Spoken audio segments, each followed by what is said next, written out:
Hello everyone, welcome to our channel English Pathshala. Friends and my dear students, आज के session में हम लोग एक्सक्लेमेटरी सेंटेंस पढ़ेंगे जो नरेशन का लास्ट पॉइंट है। ठीक है फ्रेंड्स, क्योंकि नरेशन में मैंने जो स्पेशल रूल बताया है उसमें 5 तरीके के सेंटेंस को पढ़ना है, जिसमें आज हम लोग पढ़ेंगे लास्ट वन। ठीक है फ्रेंड्स, तो इस सेंटेंस को हम कैसे बनाएंगे, एक्सक्लेमेटरी सेंटेंस बनाने क्या नॉर्म्स हैं, कौन कौन से रूल्स को फॉलो करने हैं, तो आज के सेशन में फ्रेंड्स हम लोग वहीं जानेंगे, वहीं सीखेंगे। तो आइए ज़्यादा समय ना लेते हुए फ्रेंड्स आज का सेशन स्टार्ट करते हैं। So let's start now. जैसा कि फ्रेंड्स आप देख रहे हो हेडिंग एक्सक्लामेटरी सेंटेंस यानी विस्मयादि बोधक वाक्य। ये वाक्य वैसे होते हैं जो जनरल से बहुत ही अलग होता है। जनरल सेंटेंस आप विदाउट स्पेशल रूल को बना सकते हैं, बट स्पेशल रूल के अंतर्गत आपको बहुत चीज़ों को ध्यान रखना होता है। ये जेन्युइन सेंटेंस नहीं बनते हैं। इसे बनाने के लिए कुछ हमें चीज़ों को विशेष ध्यान रखना पड़ता है, तब जाकर ये सेंटेंस बनते हैं। जैसे आप देखिए ऊपर, to make exclamatory sentence have to follow some general rules that are given below. It means कि एक्सक्लेमेटरी सेंटेंस को बनाने के लिए हमें कुछ नियमों का पालन करना पड़ता है, हमें ध्यान रखना पड़ता है, तब जाकर ये सेंटेंस बनते हैं। जैसे फर्स्ट वन है, रिपोर्टिंग वर्ब को रिपोर्टेड स्पीच में आए हुए सेंटेंस के आधार पर एक्सक्लेम या exclaimed with joy, exclaimed with sorrow, exclaimed with surprise, exclaimed with contempt या एक्सक्लेम्ड विथ एंगर या एक्सक्लेम्ड विथ अपलॉज, इन सब में बदला जाएगा। इट मीन्स कि जो भी एक्सक्लेमेटरी सेंटेंस होगा रिपोर्टेड स्पीच में आए हुए सेंटेंस के आधार पे ही हम उसे समझ के उसको हम रिपोर्टिंग वर्ब को चेंज करेंगे। अदरवाइज अगर हमें सेंटेंस समझ में नहीं आएगा कि सेंटेंस में क्या मीन कह रहा है, क्या मतलब हो रहा है, तो हम सेंटेंस को अच्छा से नहीं बना पाएंगे और वो करेक्ट नहीं बनेगा। ठीक है फ्रेंड्स, तो स्पेशली इस बात को ध्यान रखें कि हमें वाक्य को समझना बहुत ज़रूरी है कि वाक्य का मतलब क्या हुआ और वाक्य क्या बोल रहा है।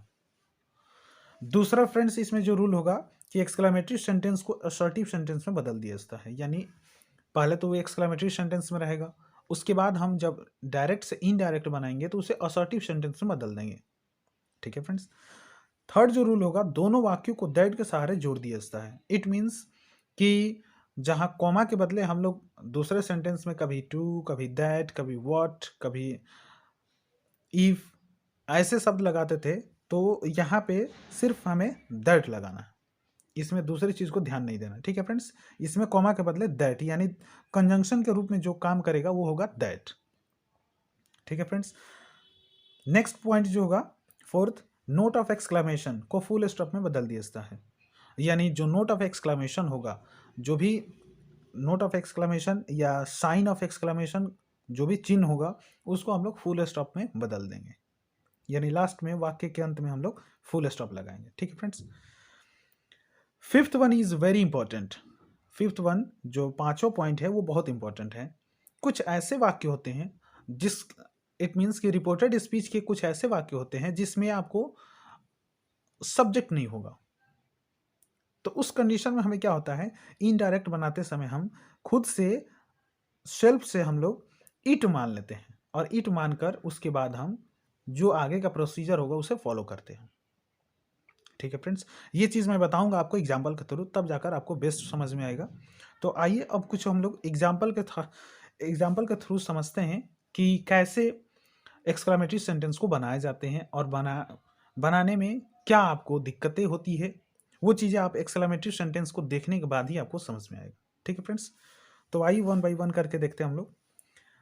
फर्स्ट जो एग्जाम्पल है वो है, Radha said bravo my son did a good job. यानी ब्रेवो या हुरा ये हम तब यूज करते हैं जब हम खुशी का माहौल हो। तो खुशी क्या जाहिर करता है, इट मीन्स खुशी के लिए हम लोग यूज करते हैं जॉय। तो यहाँ पे फ्रेंड्स ब्रेवो है, यानी शाबाशी कब देते हैं, जब कोई खूब अच्छा काम करता है तो खुशी के लिए हम लोग जब भी ऐसा फीलिंग होती है तो हम लोग उस समय ब्रेवो यूज करें या हुरा। तो उसके लिए हम लोग क्या यूज़ करेंगे, जॉय। तो राधा एक्सक्लेम, अगर यहाँ से होता तो यहाँ ओनली एक्सक्लेम होता। ठीक है फ्रेंड्स, तो ये ध्यान रहे, ये अकॉर्डिंग टू टेंस, अगर से होगा तो एक्सक्लेम, अगर सेड होगा तो एक्सक्लेम्ड। तो राधा एक्सक्लेम्ड विथ जॉय, यहाँ एक्सक्लेम्ड विथ ही होगा हर सेंटेंस में। अब यहाँ का ये पैटर्न बदल जाएगा। अब यहाँ कभी सेंस के आधार पे जॉय होगा, तो कभी सॉरो होगा, कभी एंगर होगा, कभी अपलॉज होगा। ठीक है फ्रेंड्स, तो ये चीज़ें आप ध्यान रखेंगे। एक्सक्लेम विथ जॉय दैट, अब इसके बाद ये जनरल रूल भी फॉलो करेंगे। तो यहाँ माई है, तो माई को हम लोग यानी फर्स्ट पर्सन में तो सब्जेक्ट के अनुसार चेंज होगा, यानी फीमेल है यानी शी, तो सी के अनुसार हर होगा। तो हर सन, अब यहाँ माई सन था तो यहाँ हो जाएगा हर सन। ठीक है फ्रेंड्स, उसके बाद ये पास्ट है, तो पास्ट टेंस से जाएगा किस में, पास्ट परफेक्ट में जाएगा। तो यहाँ हो गया had done a good job. ठीक है फ्रेंड्स, नेक्स्ट देखते हैं हम लोग। I said hurrah we have won the match, मैंने कहा कि हम लोग मैच जीत चुके हैं। तो यहाँ जीतने की खुशी है, तो उस कंडीशन में भी हम लोग जॉय ही यूज करेंगे। आई एक्सक्लेम विद जॉय दैट, एक और चीज यहाँ ध्यान देंगे, ये भी फर्स्ट पर्सन, ये भी फर्स्ट पर्सन, तो इस कंडीशन में हमें कोई चेंज नहीं करेंगे। अगर यहाँ दूसरा कोई सब्जेक्ट होता तो चेंज करते हैं, लेकिन ये फर्स्ट पर्सन है, अगर इसका हम प्लूरल ढूंढेंगे तो वी ही होता है, ये ऑलरेडी वी है, तो इस कंडीशन में हम एज इट इज कर देंगे। तो वी हो गया, और उसके बाद ये है पास्ट प्रेजेंट परफेक्ट है, तो ये किस में चेंज होगा, पास्ट परफेक्ट में, यानी हैव हैड में चेंज हो जाएगा। तो यहाँ we had won the match, full stop. ठीक है फ्रेंड्स, ऐसे ध्यान रखेंगे। नेक्स्ट है यू सेड, तुमने कहा, comma inverted comma alas, he has ruined, it means वो बर्बाद हो चुका है, या रुइन मीन्स बर्बाद होना या हो चुका होना। तो अल्लास कब होता है, दुख को शो करने के लिए, दुख को जाहिर करने के लिए हम लोग अल्लास यूज करते हैं या ओह यूज करते हैं। ठीक है फ्रेंड्स, तो यहाँ पे देखेंगे यू एक्सक्लेम्ड विथ शोरो, यानी दुख है तो हम लोग शोरो लगाएंगे। You exclaim with sorrow that, third person no change, ही, और ये है प्रेजेंट परफेक्ट तो जाएगा पास्ट परफेक्ट, यानी ही हैड रुइंड, यानी वो बर्बाद हो चुका था। ठीक है फ्रेंड्स, तो एज इट इज हो जाएगा यहाँ पे, क्योंकि ये भी थर्ड फॉर्म में है, ये भी थर्ड फॉर्म में होगा, लास्ट में फुल स्टॉप। नेक्स्ट सेंटेंस देखते हैं, ही सेड, उसने कहा, comma inverted comma, oh what a terrible snake, कितनी भयानक सांप है, कितनी डरावना सांप है। टेरिबल मीन्स यहाँ भयानक या डरावना। ठीक है फ्रेंड्स, तो अब यहाँ पे व्हाट अ टेरिबल स्नेक, यहाँ सब्जेक्ट नहीं है, ये आश्चर्यचकित वाला सेंस दे रहा है, व्हाट अ, ठीक है, सरप्राइज दे रहा है यहाँ पे।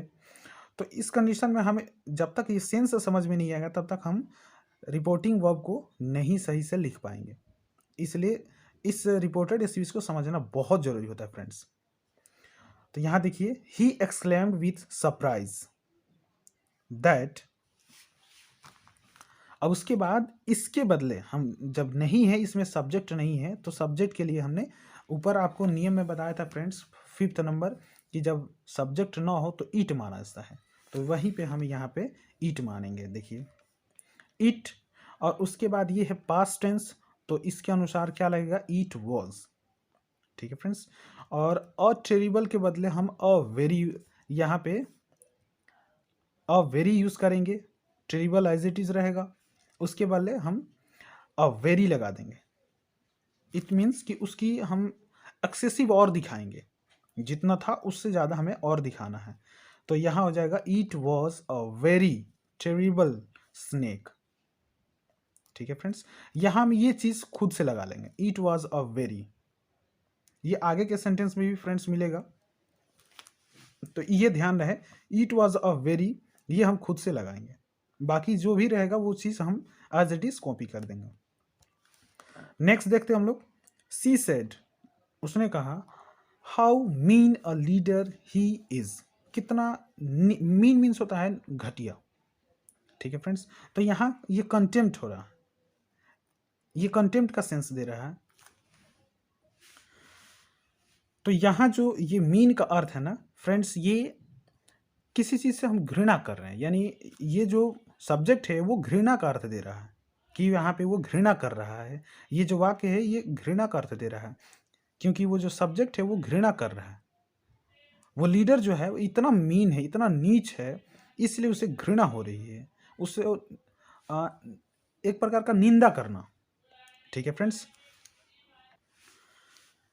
इट मीन्स यहाँ पे हमें जब निंदा का अर्थ समझ में आ रहा है तो हम कंटेम्प्ट यूज करेंगे। ठीक है फ्रेंड्स, तो यहाँ होगा सी एक्सक्लेम्ड विथ कंटेम्प्ट दैट।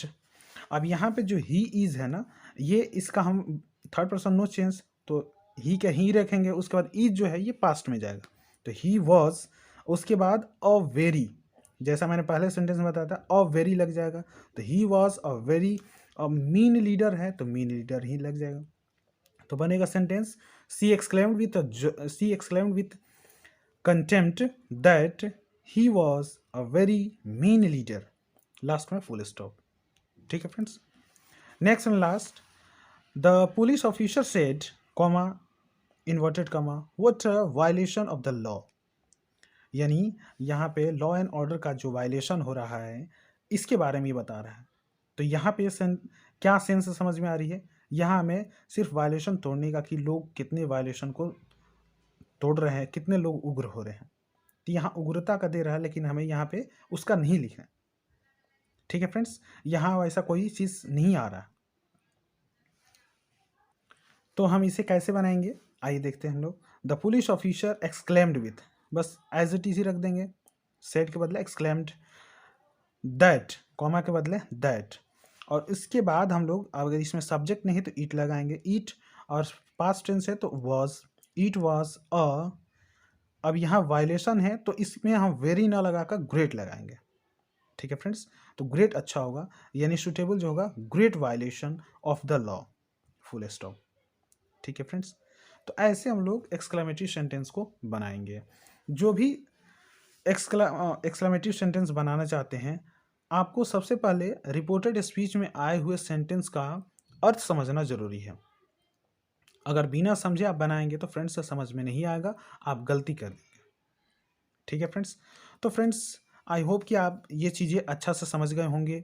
फिर भी अगर आपके मन में कोई डाउट हो तो फ्रेंड्स कमेंट सेक्शन में अपना डाउट ज़रूर लिखें, और चैनल पर नए हो फ्रेंड्स तो चैनल को सब्सक्राइब कर लें, और वीडियो को लाइक कमेंट शेयर करना ना भूलें।